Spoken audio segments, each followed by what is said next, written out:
जय श्री राधे दोस्तों, केपी की वाणी चैनल में आपका स्वागत है। शादी और कैरियर से संबंधित सभी प्रकार की जानकारी पाने के लिए हमारे चैनल केपी की वाणी को जरूर सब्सक्राइब करें। दोस्तों, अगर आपको अपनी शादी के बारे में जानना है कि आपकी शादी कब होगी, तो जन्मदिन अनुसार शादी की जानकारी पाने के लिए आप हमें व्हाट्सएप कर सकते हैं। ऐसे जातक जिनकी आयु 28 वर्ष से अधिक है, वे अपनी कुंडली दिखाकर शादी की जानकारी पा सकते हैं। तो अगर आपकी कुंडली बनी हुई है तो आप केपी की वाणी के व्हाट्सएप नंबर पर अपनी कुंडली अवश्य भेजें। हम आपको कुंडली देखकर आपके विवाह की जानकारी अवश्य देंगे। अगर ग्रह दशा अंकित होगा तो आपको सटीक जानकारी दी जाएगी और यह जानकारी आपको निःशुल्क दी जाएगी। वहीं अगर आप लव मैरिज को लेकर भविष्यवाणी पाना चाहते हैं कि आपकी शादी लव मैरिज होगी या अरेंज, तो आप केपी की वाणी को अपना और अपने पार्टनर का जन्मदिन व्हाट्सएप कर सकते हैं। हम आपको मूलांक के हिसाब से यह जानकारी देंगे कि आपकी शादी अपनी पसंद से होगी या माता पिता की पसंद से होगी। अगर रिप्लाई करने में देरी होती है तो आप निराश बिल्कुल ना हो, क्योंकि आपको जवाब जरूर दिया जाएगा। आपको बता देना चाहूंगा कि मूलांक और कुंडली में मामूली बदलाव हो सकता है। दोस्तों, आगे बढ़ने से पहले आपको बताना चाहूंगा कि अगर आपकी शादी में अड़चने आ रही है, शादी तय नहीं हो रही, तय होने के बाद टूट जा रही है, किसी न किसी प्रकार से अगर बाधा आ रही है, केपी की वाणी से अपनी शादी की कुंडली बनवा सकते हैं, दिखवा सकते हैं। हम आपको कुंडली देखकर और कुंडली बनाकर पूरी जानकारी देंगे कि आपकी शादी कब होगी, कहाँ होगी, कैसे होगी, किससे होगी, किस दिशा में होगी, कितनी दूर पर होगा ससुराल, किस नाम से शादी होगी, किस राशि से करनी चाहिए, जीवन साथी का रंग रूप स्वरूप स्वभाव और कैरियर कैसा होगा। अगर आप लव मैरिज करना चाहते हैं तो कुंडली के हिसाब से माता पिता की सहमति मिलेगी कि नहीं मिलेगी, शादी में आ रहे दोष को दूर करने के उपाय, साथ ही आपको शीघ्र शादी के उपाय, ये सभी तरह की जानकारी आपको कुंडली बनाकर हिंदी में विस्तार पूर्वक जानकारी दी जाएगी। इसके लिए आप 8521835670 इस नंबर पर आप व्हाट्सएप मैसेज कर सकते हैं अथवा फोन कॉल कर सकते हैं। नंबर आपको एक बार और दोहरा देता हूं, 8521835670। अगर आपको असुविधा हो रही है इंग्लिश समझने में तो मैं आपको हिंदी में बता देता हूं, 8521835670। नंबर एक बार और दोहरा देता हूं, 8521835670। तो आप इस नंबर पर केपी की वाणी से संपर्क कर सकते हैं। कुंडली बनाने के लिए मामूली फीस ली जाती है। यह जानकारी आपको चंद्र कुंडली और लग्न कुंडली के आधार पर दी जाएगी। ऐसे जातक जिनकी शादी तय हो चुकी है, तो शादी तय हो चुकी है, लेकिन शादी होने से पहले आप अपनी कुंडली मिलान अवश्य करा लें और नारी दोष, भकुर दोष और मांगलिक बलि के बारे में जानकारी प्राप्त कर लें। क्योंकि नारी दोष, भकुर दोष और मांगलिक बलि होने पर शादी नहीं करने की सलाह दी जाती है। ऐसी परिस्थिति में अगर विवाह करते हैं तो विवाह उपरांत वैवाहिक जीवन में परेशानियां आती है। तो आप अपने नजदीकी किसी पंडित से संपर्क करें या केपी की वाणी से संपर्क कर अपनी कुंडली मिलान अवश्य करा ले। वहीं अगर आप विवाहित हैं और वैवाहिक जीवन में किसी प्रकार की परेशानी आ रही है तो भी आप केपी की वाणी से अपनी कुंडली मिलान अवश्य करा लें। इससे आपको विवाह उपरांत वैवाहिक जीवन की जानकारी प्राप्त हो जाती है कि आपके बीच अनबन क्यों हो रही है और इसके वजह क्या है। तो आपको यह प्राथमिक जानकारी केपी की वाणी की सेवाओं के बारे में दी गई है। आप इन सेवाओं का फायदा उठा सकते हैं। जन्मदिन के अनुसार से मूलांक के हिसाब से आपको निःशुल्क जानकारी दी जाएगी। अगर कुंडली बनी हुई है तो भी आपको निःशुल्क जानकारी दी जाएगी। हाँ, अगर आप कुंडली बनवाते हैं, कुंडली मिलान करवाते हैं तो इसके लिए मामूली फीस ली जाती है, मनमाना फीस नहीं लिया जाता है। तो आप एक बार केपी की वाणी से अवश्य ही संपर्क करें। राशि चक्र में 12 राशि हैं, जबकि जन्म कुंडली के 12 भाव होते हैं, जिनका जीवन चक्र से गहरा नाता होता है। हर एक भाव राशि के जातक की जीवनी की कहानी लिखता है, जिनमें सप्तम भाव विवाह और प्रेम संबंध के बारे में बताता है। इस भाव को विवाह घर भी कहा जाता है। अगर इस भाव में कोई शुभ ग्रह है तो शादी जल्द हो जाती है और अशुभ ग्रह है तो शादी में देर होती है। शुभ ग्रह अशुभ ग्रह दोनों साथ में हो तो भी शादी में देर होती है। अब आप सोच रहे होंगे अशुभ ग्रह क्या है, तो आपको बता दूं कि शनि, राहु, केतु और मंगल ये सब शादी कुंडली में पाप ग्रह कहे जाते हैं, अशुभ ग्रह माने जाते हैं। जबकि बुध, गुरु, शुक्र और रवि यानी कि चंद्र, सूर्य ये सभी शुभ ग्रह माने गए हैं। तो ज्योतिष शास्त्र में शादी के बारे में विस्तार से बताया गया है। जीवन साथी के भाव से आपकी विवाह और विवाह संबंध की सभी जानकारी प्राप्त हो जाती है। अगर आप भी अपनी शादी को लेकर चिंतित हैं कि आपकी शादी किस साल होगी और आपकी और आपकी राशि तुला है तो आप चिंतित ना हो। ज्योतिष अनुसार से आइए जानते हैं कि आपकी शादी किस साल हो सकती है, किस दिशा में हो सकती है, किस नाम से हो सकती है। अगर आप लव मैरिज करना चाहते हैं तो दिनांक अनुसार से लव मैरिज के क्या योग है, यह सभी जानकारी आपको इस वीडियो में मिल जाएगी। तो आइए बारी बारी से जानते हैं। अंक ज्योतिष की माने तो 23 सितंबर से लेकर 23 अक्टूबर के दिन जन्म लेने वाले जातकों की राशि तुला होती है। यानी कि 23 सितंबर से लेकर 23 अक्टूबर तक जन्म लेने वाले जातकों की राशि तुला होती है।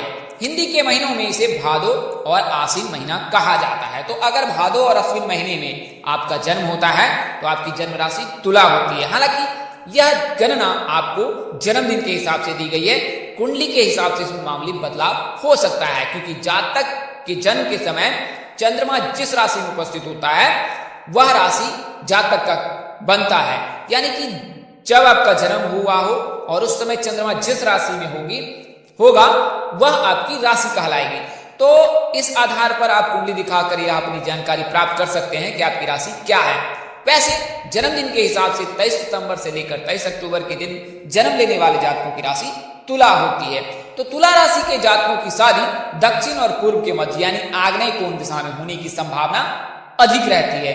जबकि तुला राशि के राशि स्वामी शुक्र है। शुक्र जो है विवाह के कारक माने जाते हैं, स्त्री सुख के कारक माने जाते हैं, यानी कि लड़कों की शादी के कारक शुक्र होते हैं। शुक्र को सुंदरता की देवी कहा जाता है और स्त्री सुख का कारक शुक्र ही है।